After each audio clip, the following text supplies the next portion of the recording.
Welcome all. Just after the pause, perfect timing, last two talks of the day, that's me. The first talk, so you don't have to stay for the two of them, but that's okay. If you stay, I appreciate it. I have chocolate. Okay. The first talk will be from Code to Docs at Cloud Native Speed. I'm your host, Nuno Do Carmo.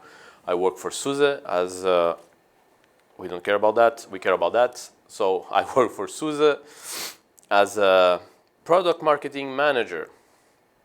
So wait, you are at a Docs talk. What's happening here? I actually had the chance to be a tech writer for 3 years at SUSE. My best-selling docs are all listed here. Since then, they have a productization of these docs that are even better, made by the lovely team of the tech writers, represented by Micah here. That is during the day. So I'm product marketing manager for now. Again, on the Kubernetes side, again, cloud native, everything. I'm staying on the same, let's say, roots. During the night, I change my hat and I become the Corsair. If you're around Cloud Native, CNCF, you might have heard me sometimes. If not, that's totally fine. I'm not that famous. Sorry, no autographs. And I'm mainly a CNCF ambassador currently. And also, that will be shocking, remember, I work for SUSE, but I'm a Microsoft MVP on WSL, actually. So I do Linux on Microsoft back working at a Linux company. That's full round, all right? I was previously a Docker captain, and that's what brought me actually to loving so much the containerized and the cloud native space. So now we can go back because I saw that I had other slides here in between. This will be the agenda. Again, small book. We have a preface, which we already done. Then we will go by chapters, and we will end with Q&A if you have some. All right.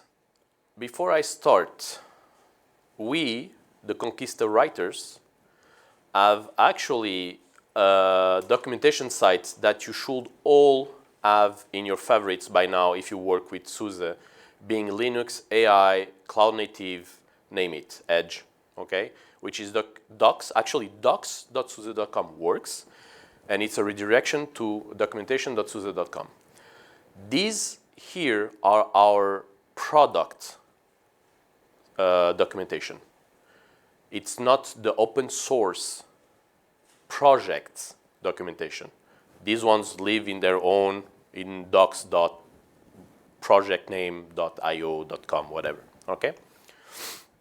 Why I bring it, this one here, is because when I started working at SUSE, I worked majorly on the project sides. So this here is actually, how do you call, like a leading to my next talk. So my next talk will deep dive on this part here. For today, however, I will explain how it works, or how it worked for me, from a tech writer in a company writing code. So I come from pharma, so it's not really the same space, right? And the thing is, like, when I arrived, I was like, okay, I need to write docs. I'm not a developer myself. I like to tinker here and there, but I'm not a developer per se. So it will be complicated to actually work. Do we have silos? Do we have, like, how does it work, like, in a real software company? And actually, I learned the easy way, not even the hard way, the easy way, I learned it that, okay, we might have different roles across the whole company. Developers, project managers, product managers, one here.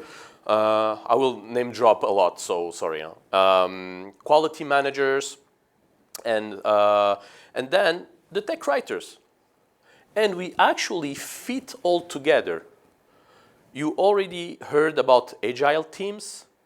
Maybe your companies want to implement agile or something like that. I was in pharma. They tried, they failed. Simple as that. I didn't believe at all on agile. DevOps, don't talk about me. Like, forget it. It doesn't work until I reach SUSE. And suddenly I understood that if the top understands that we need to be agile to actually work better towards our customers at the end, it works fine. So here, our writing role at the code level, that's where we start. Again, not a developer, but thanks to the meetings that we add, like the stand-ups and whatnot. So again, if you know Agile, you know what I'm talking about here. But then we could actually learn, okay, they are creating a feature. So as a tech writer, okay, your code, I don't care. What does the feature do and how will it help the customer at the end of the day, right? Or even myself if I want to use the project. And that's where actually we learn about the new features. We get insights by the team members, okay, the product manager that they have a vision, okay, the project managers that apply actually, so they have the mission, and then we that execute. And tech writers, funnily enough, we were part of actually the executors. And we had also priorities. So when it's small projects is okay, but when we are talking about Rancher Prime, leading container management by Gartner, by everyone, but everyone loves Rancher, I'd say. And then you have like, okay, you have deadlines, docs too. And I'm not even talking about Linux side. So I'm pointing, we are the same, don't get me wrong, but I will pointing to Mike a lot here. But it's like Linux has even worse deadlines. When SLE or SLES comes into 15.7, well, the documentation needs to be ready for that day, not the day after, okay? That's a release, that's a common release company-wide. So the advantage for you at that stage, and you will see, just mind the borders right now, colors, okay? So SUSE here is really active, the border is green. And then you are in the grade zone still. So you can learn maybe about new features because if you can run through code, oh wait, there's a PR talking about certain things here, nice, oh, they are implementing that. Okay, so you start learning that something is coming. If you're a developer, you maybe contribute, but if you're not, if you're just a customer or a user like me, then you can, oh, what will it do and how can I use it? Okay, I hope the docs will tell me. That's the first step, right? When you don't know a project or a product, what you do, read the docs, hopefully. You can follow the issues, and you can plan also like, okay, you know what, Rancher or SLES is planning something, some feature that we might need. Maybe we need a test bed or we need a development environment that we can plan and how to plan for migration if needed. Then, once the feature actually goes on, we have all these meetings. Now we start writing the docs. Now we have PRs on the doc side, okay? Now, from the front-end perspective of documentation, okay, we are writing the documentation. We are trying to adapt some look and feel that looks great, okay? I won't speak about unification until my next talk, so you have to stay now. And then we are gathering some community feedback about the documentation while we are doing the PRs. We don't understand this, or okay, what do you mean? Or this link is broken, typo, okay? I mean, we are an open source company. You were at the keynote this morning? Okay, I don't know if you remember what DP said about the 4 block. That hit me like really bad about the open source step back or regression. I don't know how he right? We are not talking, this talk is recorded, so I will make some gestures, so you know which company I'm saying now, and they bought another company that deploys at scale that is really like, it forms Hearst forming, okay? You can ask me after. Anyway, they changed their licensing, and you can no more use it as it is, right? So that's what DP was hinted, or I guess that's how I took it, actually. But then, we are open, and our docs is all open. Actually, our product docs are open. So you can contribute today to actually the SLES or the Rancher documentation that are in documentation.suse.com, not just the open source project. And then this is like from the front end, so that's where you can actually also impact. But for us, we try to have like common look and feel, and the docs that are writing or written in certain ways that we all understand. Then on the back end, well, we had frameworks before. And again, that's part of the unification on the next talk. By now, you know the drill, so I will stop. But the thing is, like, we had to unify because here we had to keep the framework up to date. There was few frameworks to keep up to date. And then what we had to do is like, okay, when a version is updated, that's cool, but how do I know if I need to release my docs? When?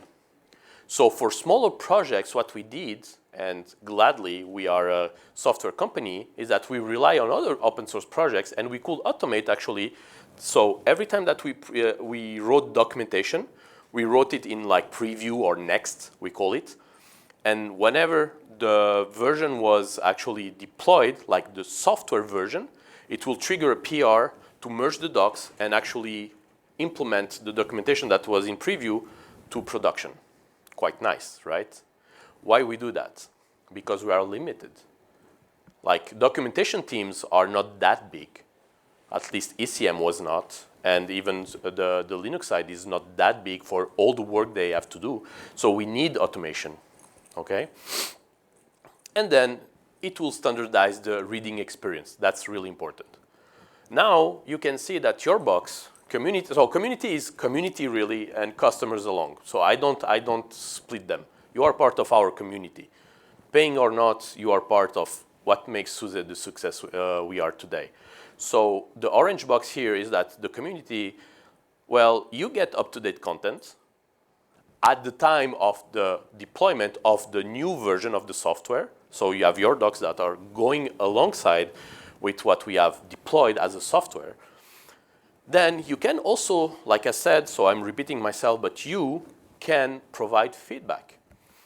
Typos, links missing, don't understand this paragraph, what do you mean, whatever.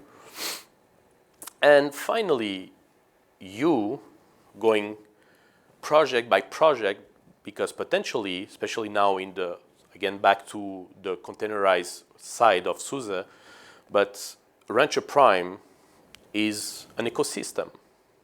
So you might use the manager alongside with the security or the observability, and then with other products. So it will be nice if you add like a coherent way of reading. I know my menus are on the left. I know they are split into sections that are like repeatable, and I don't have to search for years a documentation. And I have a search bar, of course. Okay? So here at the docs level, your contributions actually to our projects and products are already a bit more active. Here is a small reader's experience. So there's 3 slides, I think, or 3 pictures. This is the first one.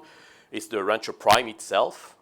And look at the left menu, like I said, the bar, the icons, everything. And then we have the same for the Edge, actually, which is a total other business unit. But as you can see, again, same look and feel. And to finish, we have like some Linux also. And again, even though the menus might be split differently, because maybe we have more or less documentation, Linux has way more, and others are way less. But the thing is, like, you don't have to think twice about where my icons are. That's the coherent reading experience that we want. This is product docs, by the way. Finally, chapter 4, which is not finally, but finally in terms of what you do, now you can see that we swapped. Before it was SUSE community, right? The relationship that we had. We lead, you follow, and we get along. But once everything is in place, now you lead. You are in charge. The borders are green. You have the same powers as us. Even more, actually, you are leading because now your feedback will lead us. Here is couple aspects that real use cases, by the way, that I had to treat back in my day of TechWriter. I have a bit of water, just a second. I'm crying a little bit. So here, there's like, customer finds our documentation confusing. Happens. We are not perfect. Even if AI is coming writing for us, believe me, it will still keep being complex. So sometimes you need a real human to be behind and say like, can you rephrase that because it's a bit complicated, okay? So what we did, our commitment was actually, okay, it was confusing. Why? Because there was a lot of guest downstream clusters, so names that you might not use every day. What do they mean? Well, we created a glossary. You'll see that afterwards. Okay, we created a glossary stating what these names or things are meant, or mean, sorry. Then we actually add an installation on some partners actually solution, so another software vendor that didn't exist. What we worked with the partner and we created actually joint blog posts. My phrasing is nice. So there's a saying from his country that I took from my country now, which is res prestant non verba fidem, which means like believe the acts, not the sayings, right? Not the words. And here are the facts. This is the glossary that we have for every single product. So here you can see that it was like this one is Rancher Prime. Okay, so we have a glossary stating, and we even have like, is term web accessible for everyone? Yes. We have even better term web. Ask Maike for the link. It's a terminology database accessible also to customers. I plugged in, that's okay, points. And then here is like, who uses Rancher Desktop or use Rancher Desktop? You Kubernetes or more Linux? Okay, Linux. All right, Kubernetes. Cool, okay.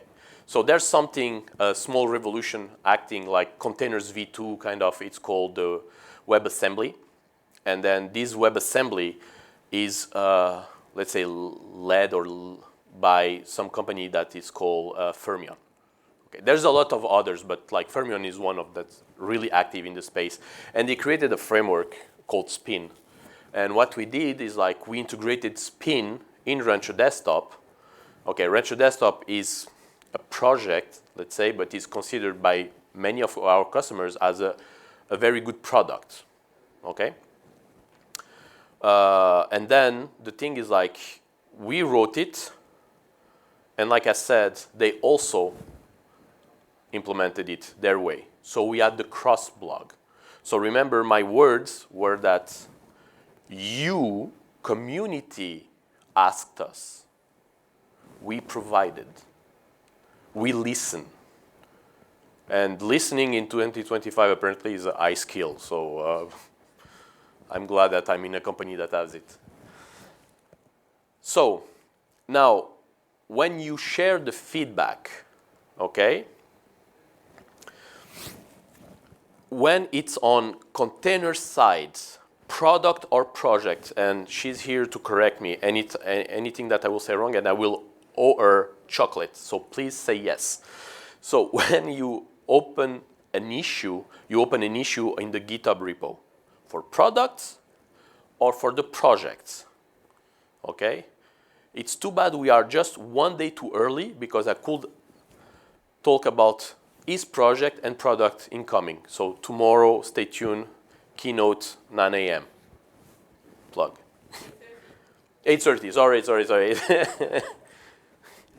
And then when you are not on the ECM side, what you can tell is that you can actually, if you are a customer, you can discuss simply with your SUSE account team. Your AE, your CSM, name it, okay? Well, your docs seems weird. They will know how to open something on our side, okay? You can share. Who is partner here? Only customers? Appreciated. So with our partners, you might work with one of our partners. The same. Talk with them. Oh, SUSE docs here says something weird. Do you know about it? They will know how to come back to us. We have partner channels, okay? And so on and so forth. And then, of course, we are at SUSECon. There's a beautiful SUSE booth just awaiting for you. Plenty of persons asking, so you can go all together because for the recording, we are more than 50 here and in a room that only accepts 10 persons, so that's beautiful. They don't know, it's like it's a record, so.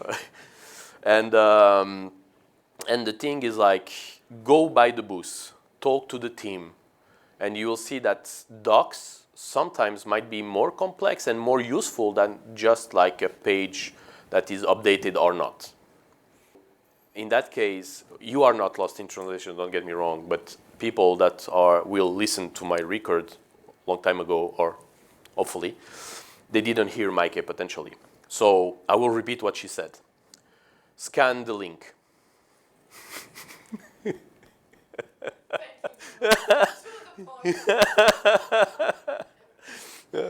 Okay, more intensity. No, scan the link is the survey, and I'll keep it up just a second. The link is there, and for anyone seeing this record in the future, I'm sorry for you, it was just a joke between us, the 50 people here. We are 100. 100 now, it doubled. Okay, the final chapter, chapter 4, is the evolution. So I will not enter too much into this one, because you understood by now, it's the topic of my next talk, exactly.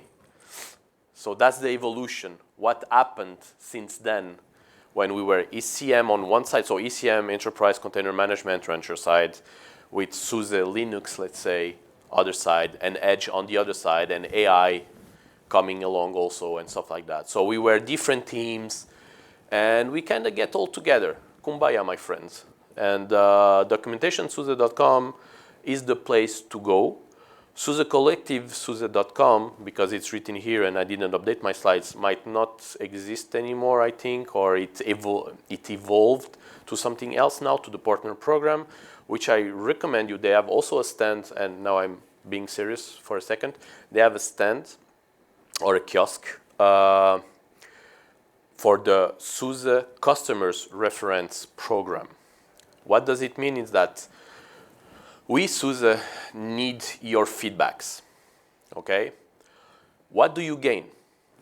Good software, good services. But what if now, if your participations could be actually have points that will gather you also some nice swag that SUSE actually provides, okay? I know swag, everyone, I mean, I'm a swagaholic. I want swag all the time, but anyway, that's not the point. Here is more like, okay, if you have time, 5 minutes from time to answer a survey, or even better, someone, new products announcing tomorrow, might need some feedback, might need some references from you as customers, right? Everyone likes references, like, oh, look, we have like the 500. Okay, that's cool, 500 are cool, but I would like to see also people that, smaller companies that are using it, because you might be more relatable. I come from Europe, so you are way more relatable to me than big 500s, right? Except for banks and pharmas, we have more small, medium businesses, right? Especially in Switzerland, but anyway. So the thing is like, we need also your perspectives.